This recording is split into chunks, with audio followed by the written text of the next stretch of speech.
ಹೋರಾಟದಲ್ಲಿ ಹಾಗಾಗಿ ಪ್ರಜಾಪ್ರಭುತ್ವದಲ್ಲಿ ಏನು ಸಾರ್ವಜನಿಕ ಅಧಿಕಾರಿ ತಪ್ಪು ಮಾಡಿದಾಗ ಅನಿವಾರ್ಯ ಆಸ್ತಿ ಹೋರಾಟ ಮಾಡೋದು ಒಂದು ಸಾರ್ವಜನಿಕರ ಹಕ್ಕು. ಆ ಉದ್ದೇಶಕ್ಕಾಗಿ ಇವತ್ತು ನಾವು ಒಂದು ಜಿಲ್ಲಾ ಪಂಚಾಯತ್ ವಿಭಾಗ ಪಿಆರ್ಇ ಬಂಧವನ್ನು ಪ್ರತಿಭಟನೆ ಮಾಡುವ ಮೂಲಕ ಅನಿವಾರ್ಯ ಪ್ರತಿಭಟನೆ ಮಾಡಬೇಕಾಗಿದೆ. ಹಾಗಾಗಿ ನಾವು ಹೇಳೋದು ಒಂದೇ, ಇವತ್ತು ಸಾರ್ವಜನಿಕರ ಸರ್ಕಾರದ ಹಣವನ್ನು ಬೊಕ್ಕಸ ಆಗ್ತಾ ಇದೆ, ಲುಕ್ಷಣ ಆಗ್ತಿದೆ.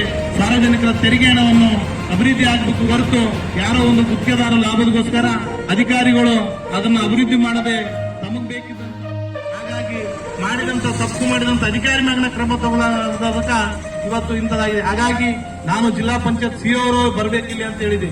ಇವತ್ತು ನೀವು ಬಂದಿದ್ರಿ, ನಾನು ಜಿಲ್ಲಾ ಪಂಚಾಯತ್ ಉಪ ಕಾರ್ಯದರ್ಶಿ ಅವರು ಅಂತ ಹೇಳ್ತಾ ಇದ್ರಿ, ಧನ್ಯವಾದ. ಬಂದಿದ್ರಿ, ನನಗೆ ಒಂದೇ ಏನಂದ್ರೆ ಕ್ರಮ ಆಗ್ಬೇಕು ತಪ್ಪಿಸ್ತು. ನಮ್ದು ಉದ್ದೇಶ ಅಷ್ಟೇ, ಪ್ರತಿಭಟನಾ ಉದ್ದೇಶ ತಪ್ಪು ಮಾಡಿದವ್ರ ಮ್ಯಾಗ ಕ್ರಮ ಆಗಬೇಕು. ಯಾಕಂದ್ರೆ ಈಗಾಗಲೇ 2 ತಿಂಗಳಾಗಿದೆ ನೀವು ಸಮಿತಿ ರಚನೆ ಮಾಡಿ, ಆ ಸಮಿತಿ ಕೂಡ ವರದಿ ಕೊಟ್ಟಿಲ್ಲ.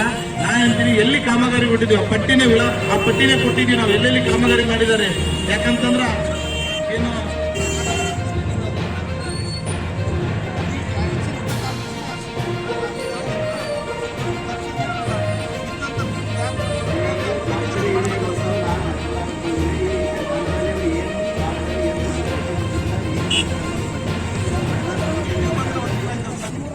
Bye.